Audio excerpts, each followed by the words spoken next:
Hey guys, Andrew here. Welcome back to Joe Tutorial. And in this video, I'm going to show you how to determine if your Windows license is OEM. And that simply means that if your Windows license is pre-installed on your machine, and that basically helps if you reinstall Windows, you don't have to worry about having the license again. Whenever you reinstall Windows or reset your computer, it will detect and it will activate Windows for you. So how do you do that? Just simply go ahead and click the Windows key on your keyboard and type in CMD.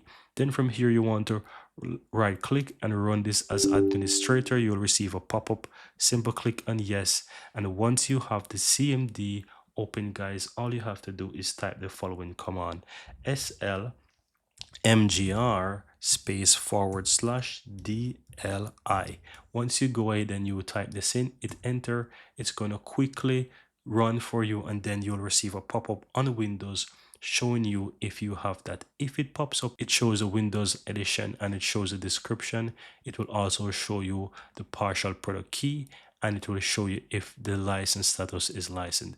If you see it like this, like you're seeing on my screen, then it simply means that your Windows license is pre-installed and it is OEM. And that's it, guys. That's how to determine that. So you want to check this before you reset your PC or before you reinstall Windows or format your computer and reinstall Windows on your computer. Because if you have this, then you don't need to worry about when you format your computer that you have to purchase a new product key.